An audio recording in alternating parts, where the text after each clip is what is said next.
Hey, my name's Jonathan Clark, also known as DJ Bolivia. I'm here with Urban Francis.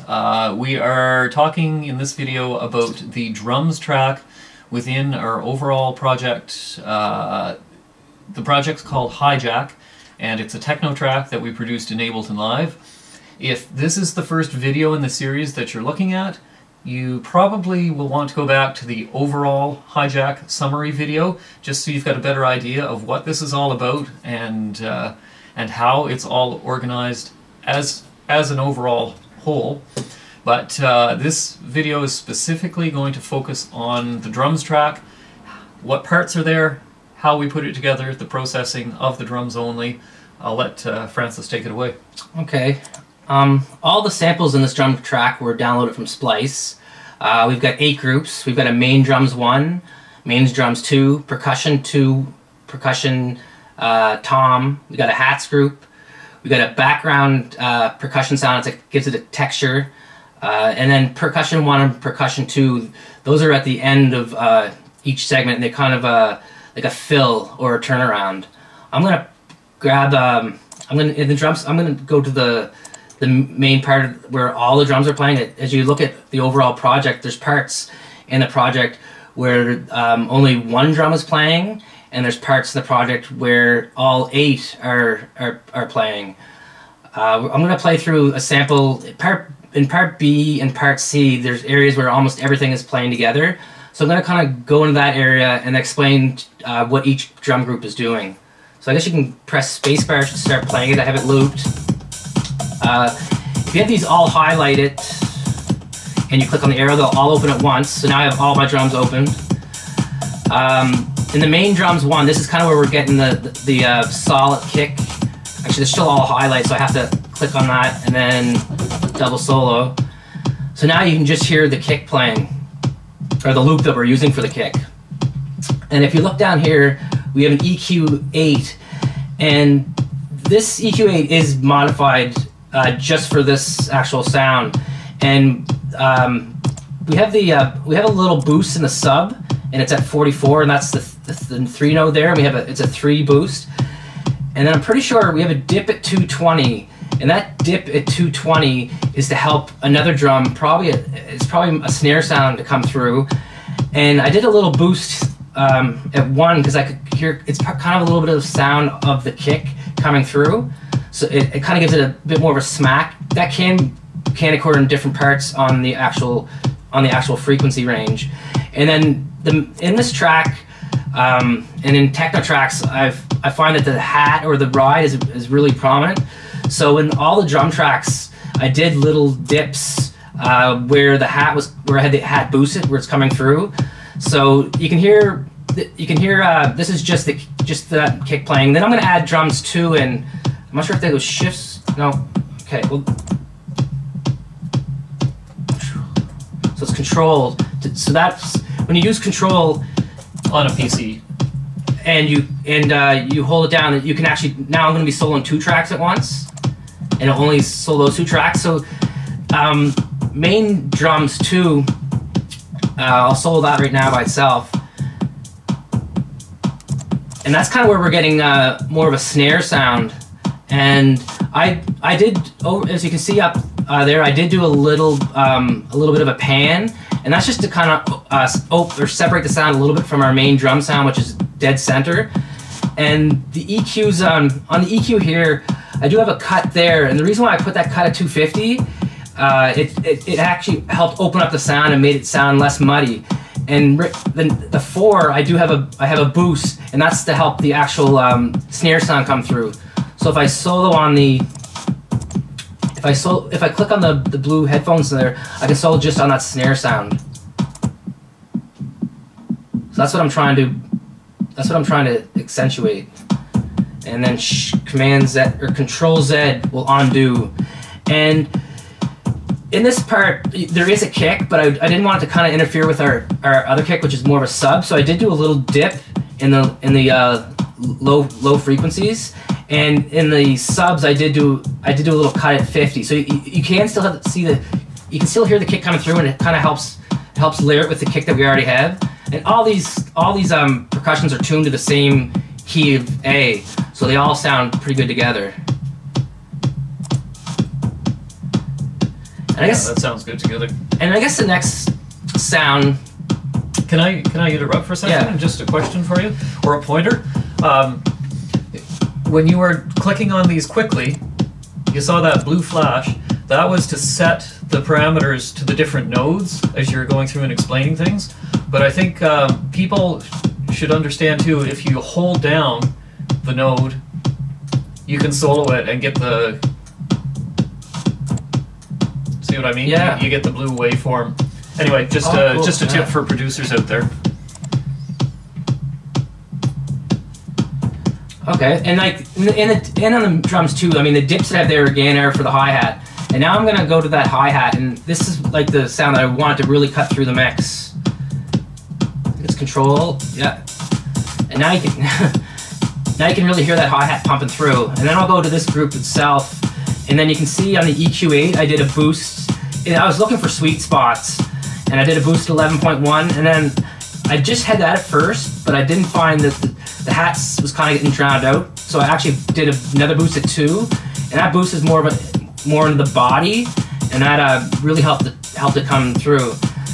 Now, when you look at the other parts of our percussion, our drums, they're more percussive sounds, and on these percussive sounds, what I did was I did do some pretty big panning. I had one pan 25 right and one pan 25 left, and there's a little bit more reverb on both sounds, and having the reverb on those sounds gives them a little bit more depth, so they sound a little bit farther back, and I think it just kind of helps create more of a 3D image that you're trying to get in your mix. So that's the tom, so I'll just click on it by itself. So I'm always A-Bing too, listening to the sound by itself and then listening to how it sounds with everything. So that's by itself, that's in the mix with everything. By itself, in the mix with everything. And you're always balancing volumes, trying to get the volume just to that perfect level relative to each other. And I guess, so the tom I kind of have paired here, it's with a one-shot percussive sound. And so that one's panned right, and the other one's panned left. They're not panned completely hard; they're more in the more middle. So now I'll have them all playing together again, and I'll have this play again. The bottom two things that we have are actually they're drum sounds, and we use them as kind of a turnaround. And I'll let you hear it. So use that in different parts of the track to try to just let you know that another part's going to happen. It's usually every 8 bars, every 16 bars that happens. Can you solo those too, so they're a little bit more obvious again? Yep. One's playing forwards, the other one's playing reverse. And you can make the loop smaller to hear it over easier. Right, right. And then in the I guess the parts I haven't talked about yet. I haven't talked about the ride, and I haven't talked about that texture sound that we had during the breaks. So I'd like to go to the ride first. So I'm going to press play. Okay, so while we were playing with the project a few minutes ago, we had temporarily taken that ride track out. So we've just reopened the project with the ride track in again. So I'll let Francis talk about that. Okay. I guess the big thing with the ride is in the MIDI notes, we actually had them evolve with the track. So as the track progressed, the rides started playing at faster rates. So I'm just going to play I'm going to solo it and play the actual ride, and you can hear it. So the first 8 bars we're having it playing on the quarter note. Then we're playing 8th notes, and then for the last 8 bars we have it playing 16th notes. And to get it would have sounded very monotonous. But to make it sound more interesting, what we did is we altered the velocities so that each ride is hitting at a different velocity. So it kind of gives it a more natural sounding rhythm. Yeah, more human. Yeah, for sure. So, and I guess the ride, I have it kind of paired with the hat, and the hat and the ride are both playing kind of higher frequencies. But I have the ride is more on the mids or on the sides of on the speakers, and the hat is very centered, so they're not really interfering with each other. Then I'll try to play them all together. Hopefully you can hear them all together. And then we'll put the ride on.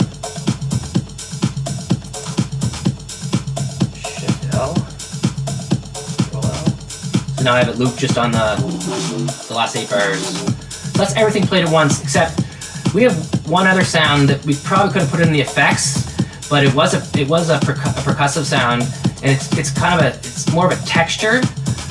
I guess the best place to go to it would probably be the intro to hear it. So I'm gonna go all the way over here, and it's at bar 9. So I'm gonna press play, and it's probably one of the only things going at this point.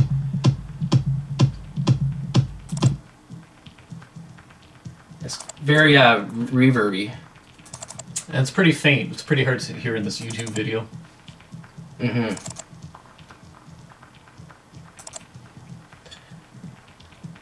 So that's the last part of the drums that we have. And one thing, if you're a producer and you're thinking of ways to differentiate things, like with that ride cymbal, you know, at the start we had it going right straight through at the same speed, and then we thought, well, that's kind of boring. So first we started playing with changing the frequency of the notes, going from the quarter notes to the eighths to the sixteenths, and then we started playing with the velocities to give it a little bit of difference, sort of in volume, also in feel. You know, depending on what you're doing. With this particular sample, it's always the same sample, so our velocity was affecting just the volume, but you can also get certain samples set up in some instruments where as the volume changes, the sound itself can change. So, you know, from maybe velocities 1 to 17, it's one sound. From velocities 18 to 23, it's a different sound. And so it's like if you hit a drum with different amount of force, not only does the volume change, but the sound can also change. And so we didn't have that option because we're using only a single sample, but at least playing with the velocity to affect the volume was a start, and it did make it a little bit of a different thing. But if you're thinking about some other way that you might be able to play with it, something that would sound pretty crazy and would not work as a natural feel in a lot of tracks, is you can have it so every hit, in addition to the velocity changing around a little bit, is that it can be changing its panning position, and so it can be sounding like those hits are coming all over the pan spectrum, all over the width of the spectrum. And if you were in Dolby, you could even, you know, you could go in all 4 quadrants, but we didn't do that in this one. Anyway, I think that's most of the drum track. Is it? There's nothing else really that needs to be said. No. Do you have any processing on the overall group channel? Oh, forgot about that. Yeah, on the group we have a glue compressor and a sausage fattener. And the glue compressor, I guess, well, it's called the glue compressor for a good reason, but it kind of helps like squish all the sounds together so that they kind of sound like they're coming from the same source. And it adds some pump to it. So I'll go to another main area where everything's playing and loop it. And I'll turn off the glue compressor. And on the glue compressor, you can change the sound. And I guess I'll just talk about some of the settings. The attack does change how it does sound, and as you open up the attack, it sounds like the drums are getting more forward in your mix, and because it becomes more forward, it seems like it's getting louder. So that's the attack opened all the way. But for our track, we want to bring it back a little bit, so I have the attack set at 1. I think you can click on the actual number and it goes to it. And you can't put it on an automatic release, but I actually was just playing around with the release different settings, and I found a fast release did make it sound better. The ratio would change the sound to a lot. At 10, it'd be a lot more compression. But I left it. I usually on drums I do usually keep it at 4. And this threshold setting. It does sound like it's getting louder because it's compressing less, but I guess I set the threshold setting to the point where it sounded like rhythmic and sounded good, and then the makeup gain is just, as you can see, we're getting about 7 gain reduction. So the makeup gain is set at, I usually try to set it at whatever I estimate that is, and the dry wet isn't up all the way. You could have it up all the way, but this would be considered would be considered parallel compression, and I think I found a setting around 60 the best. I put the soft clip on so it doesn't, sometimes if you put the soft clip on, it will prevent, as you can see, it is kind of redlining a little bit there, and so if I put the soft clip on it, it will stop redlining. The sausage fattener definitely adds a bit of volume to the sound too, but the one thing with the sausage fattener is you can really overuse it. Like, I have it, and I could use it more than this, but I have it set at 2% and 2%, and now it just went up to 3% and 3%. But if you really crank it, well, you can at 30%, it's just crazy distorted. So you have to be, especially on a group track at the end, you have to be really careful. And I don't ever usually go much more than 10%. Yeah, sometimes I'll put the color up a lot. Makes a little bit less of a difference. But yeah, on this track I picked around 2, I think 2 or 3. But that's something you can play with on your own track to find. And when you're using the glue compressor, play around with the different settings and use your own ears and decide what you think sounds best. Yep. And then that sausage fattener is not an Ableton effect, unfortunately. It's just about the only thing that we had to use a third-party effect for. You can buy it online. It's, I think, $39 US. But it was just so critical to the to thickening the sound and just making it sound a lot better overall that we had to include it. I pretty much use it on everything, just a little bit on, but I use it almost on everything. Yeah. So anyway, that's a pretty good summary overall of what's going on in the drum track, and you can check out all the other tracks in separate videos. Thanks.